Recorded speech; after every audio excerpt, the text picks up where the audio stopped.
Good evening guys. Share ko lang sa inyo itong isa sa ginagawa order sa akin.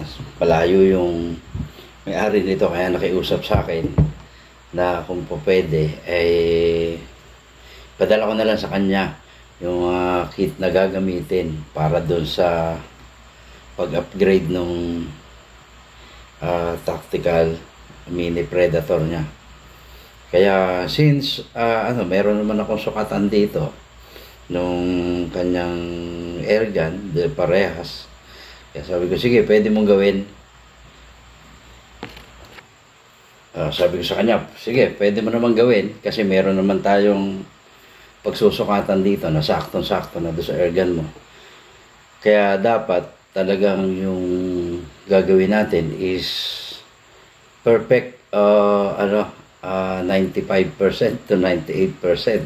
Ganyan. Dapat sukat na sukat at kayang-kaya niyang i-hands-on. Kayang-kaya niyang mag-DIY.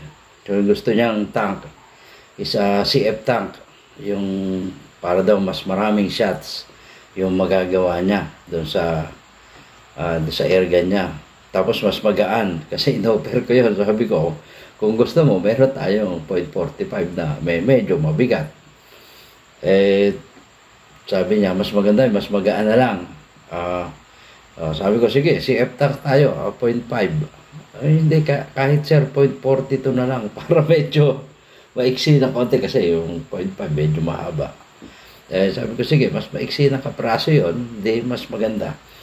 Kaya nga po ito, yan, katatapos ko lang i-machine yung mga kailangan dito. Kaya ito ay kikinisin pa. Pero yun nga, pinapakita ko sa inyo.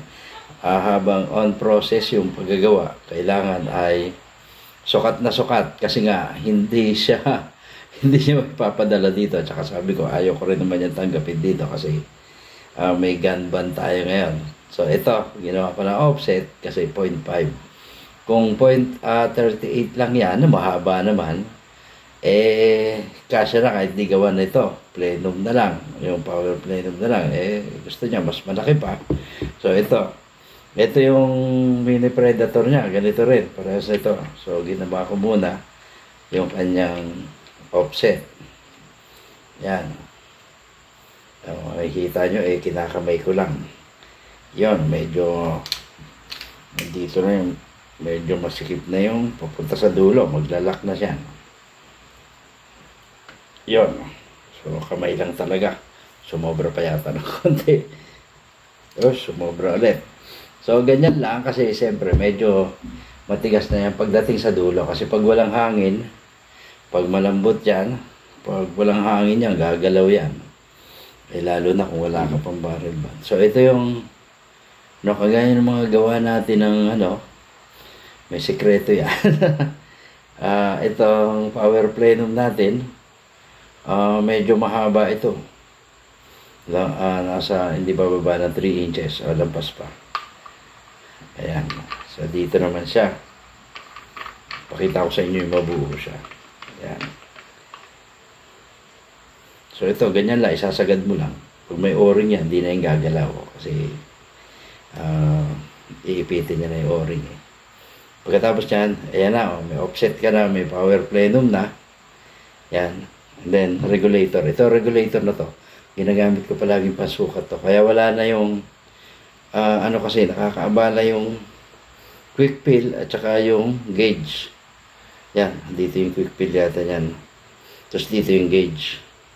Pwede naman magkapalit. Kaya sa pagbuo na yung regulator mo, wala na palit-palit yan. So, yan. Dapat nakaganon. Ibig sabihin, nandyan yung gauge sa ibabaw. At saka yung quick fill, nakaganon siya. So, ganyan. Letter B. So, ito. Kaya yan minamasin natin. Bago natin tanggalin sa machine is yung dapat sukat na. Tama na yung higpit. Kasi dati, hindi natin masunod yan o hindi pa tayo nagmamasin. Ayan, ayan, lapat na siya. Kagaya na itong isa dito. Kagaya na itong power plenum. So, ayan na. So, dito, wala lang itong quick fill at saka yung gauge. Pero nakita niyo naman, nasa ibabaw pareho. Kabila, nakasanga na ganon. So, ito na yung tangke kunyari. Oh, maliit pala tong ano ko, dulo ng regulator. So, ayan. Ito is yung original tank. Tapos yan. Ganyan. Ano naman ito kasi, nasa kanya yung regulator. Na ganyan. Standard naman yung puno nito. Dito lang siya nakakaiba sa dulo. Merong 5.8 tayo. At merong M18 by 1.5. So, ito ay 5.8. Kaya mas maliit siya. Ito, M18 by 1.5. So, yan. Ganyan. So, di ba buo na? Ayan. Ngayon, gawin natin. Tingnan natin. Lagyan natin ng ibang ano. Kahit ano kasi yung regulator natin dito nakakabit na. Tsaka ayaw kong mag-test ng ano kasi nagkakaroon ng ano yung pintura. Yan kagaya yan, no? Nagkakaroon siya ng white. Kaya, hindi ko ginagamit pagka magti-testing ako na ganyan.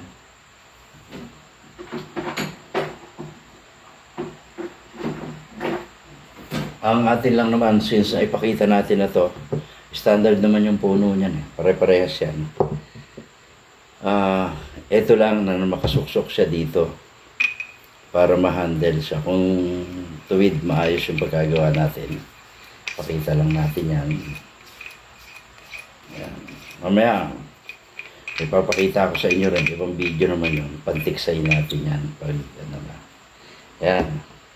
Kung makita nyo, standard talaga siya. O, tingnan nyo, suot din siya dito.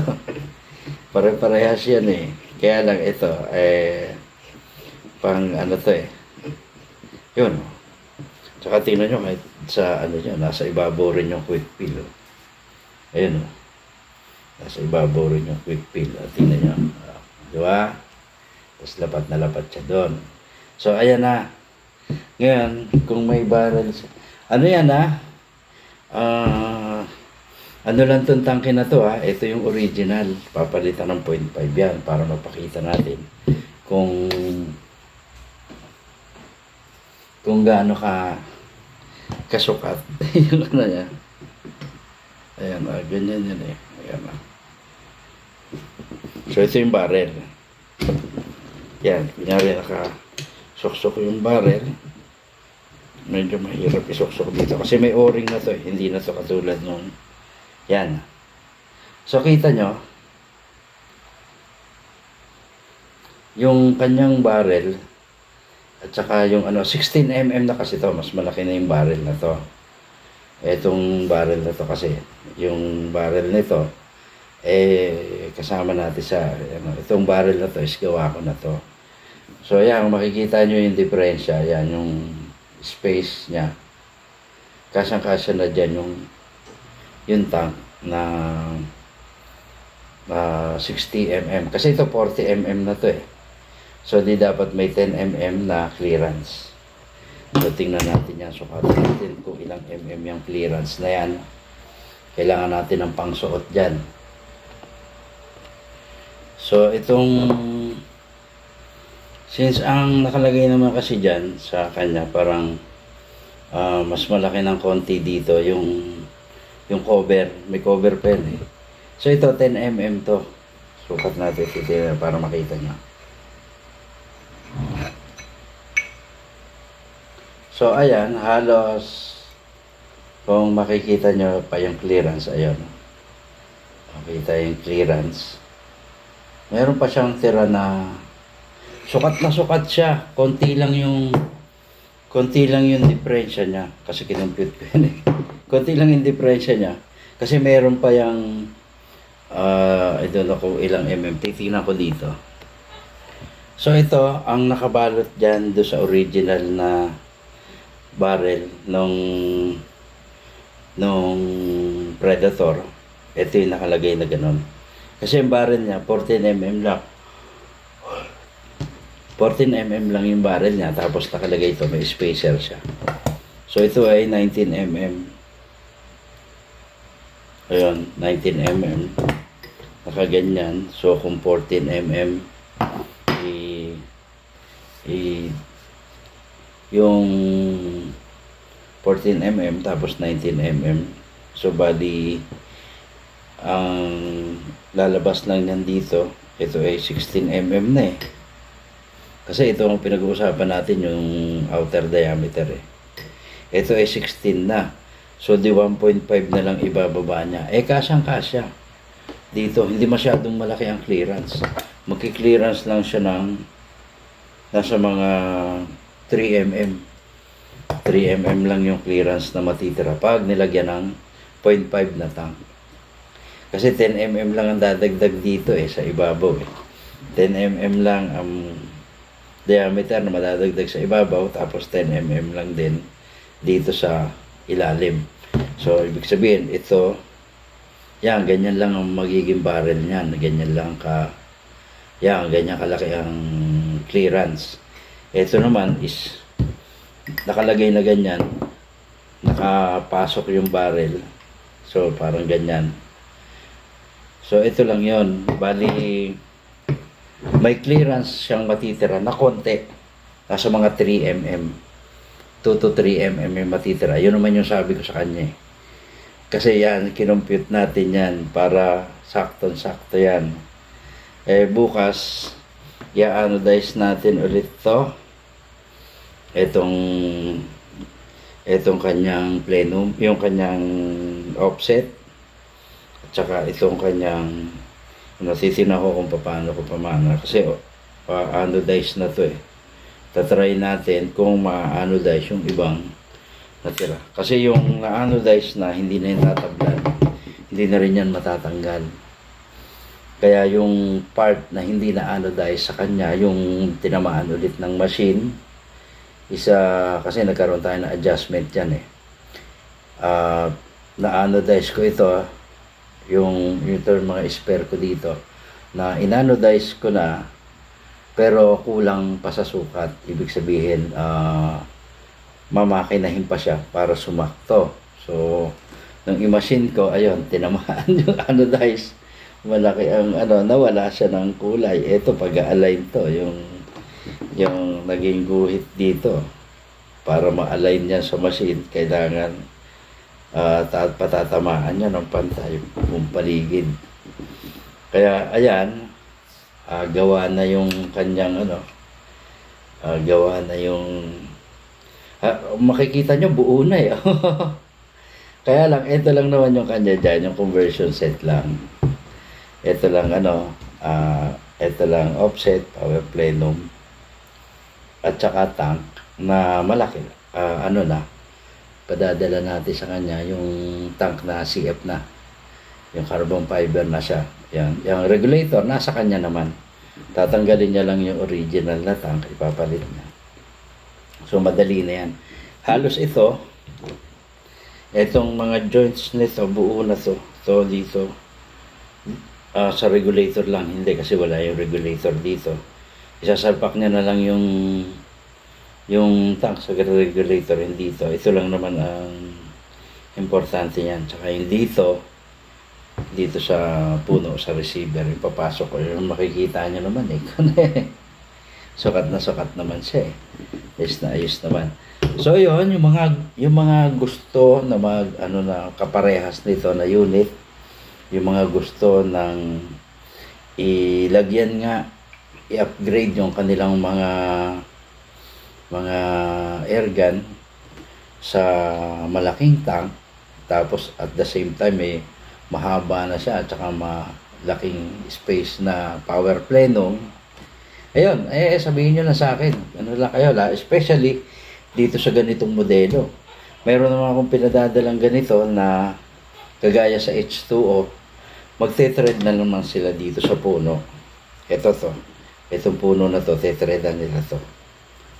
Kasi i-adapt nila yung ipadadala kong conversion set. Itong offset, may thread na yon. At saka yung po ay pinadadala kong yon ay kasya rin siya para sa Taurus, Nimrod, at Taurus, Nimrod, at saka isa pa yan, may tatlo pa yan eh. Tapos dito sa pwede siya, kasya rin siya. Ang lang dyan, kung gaano kalaking tangke rin yung ilalagay, hindi depende yon. yung offset niya. Pero hindi po talaga po pwede yun ng walang offset. Yung ano, yung H2O. Tsaka yung ibang modelo nito. Ito kasi regulated na ano na to eh. Regulated na Predator na to eh. Kaya ganyan yung nilalagay sa kanya. Kumbaga, saktuhan na rin yung thread. Yun doon, magpapatread pa sila kasi iba talaga ang thread nun. Maliit. Maliit sa gitna. Tapos may takip pa yung ibabaw, pinakalabas. Kasi yung iba ang tank nun, hindi nakasuksok sa regulator. Dito siya nakasuksok mismo. Itong may thread, so di malaki. So ayun, ginagawa ko doon, pinaputol ko yung tank nun pag akong gumagawa. Para ganito pa rin kalaki yung kanyang, hindi ako nagtithread nun sa labas. Hindi ako nagtithread sa ibabaw. Yung offset gagawin sa ibabaw yung So masyadong magiging makapal yung offset. It's either nagtithread ako sa loob instead na sa labas. At ginagawa ko na lang para maging equal yung size. Yung sa tangke ko yung pinuputol. Yung sa loob ako nagtithread, di ako nagtithread sa labas. Kasi pag nagthread ka sa labas, kailangan mo makapal na offset. So dagdag talagang bigat pag malaki nilagay mo dyan. Kung mapapansin nyo, manipis. Yan. Kaparehas lang nito ang kapal. Yan, parehas lang nito ang kapal niya. So, nagmamatch siya talaga. Magiging itim din yan. Magiging kakulay yan nito. Nitong power plenum ito bukas. Ikikinisin natin yan. Saka anodized ng black. So, black anodized. Kaya halos kulay niya hindi match na match siya doon sa mga kulay kasi puro black yan eh. So ganoon, doon may mga gusto niyan gagawan ko siguro ng video yan para gagawa ko ng video tapos natin. Bibigay ko sa inyo yung link kung saan niya na-order. Pasensya na kayo. Yung buhok ko nag-enjoy kasi ako sa mahaba eh. Kung mapapansin nyo, matagal akong nagtiis doon sa maiksing buhok na nakukulot pa. Ngayon humaba tuwid. kaya ganoon, nagbago tayo ng image kasi puro social media na tayo ngayon eh. At nag-i-enjoy tayo doon sa yung magagawa natin sa doon sa industry ng social media. Kaya nawiwili tayo. So sana panoorin nyo, magustuhan nyo yung natin, yung ating, bang tawag nito. So, ganito na lang po. Maraming salamat pong muli. Huwag kayong mahiyang magtanong, ilalagay ko yung link ng FB ko. Para kayo naman mabilis magtatanong. Tsaka, ganun din ang ginagawa ko dito sa tinitingnan ko. Kasi kagaya niyan, sabi ko, pareho yan nandito ko. Sige, yung nandito, yun yung palagi kong naman nasusukatan. Hindi ko na nga po ito mabuo eh. Saka susukat dahil doon sa sunod-sunod yung sabi ko, wag ko na nga lang ito alisin dito. Tsaka wag ko nang buuin para maging sukatan sa dami ng sunod-sunod na nagpapagawa sa atin ng upgrade nito. Ay siya nang nagiging para hindi na nila ipadadala dito sa akin. Pinapadala na lang sa akin yung mga H2O nila na ganito kasi magpapatread pa sila doon sa kanila. Yung diskarte kasi. Yan yung kaya pinapadala nila dito sa akin. Pero since ngayon ayaw ko nga rin tumanggap yung buo. Kasi meron tayo ngayong may gun ban tayo ngayon sayang kasi kung makukumpis ka lang yan sa pag-travel niya. Kasi since naman, hindi mo naman bit-bit, tapos galas-galas naman yan, mangyayari dyan, baka makumpis ka lang, sayang naman. Kaya sabi ko dun sa yung ganyan, tama, yung parts na lang kasi yan naman ay nabibili sa sa hindi naman bawal yan kasi yan nga. Mabibili mo yan sa mga platform ng ngayon, online. Kaya, yun, okay lang. So, Maraming salamat sa inyong lahat at magandang gabi.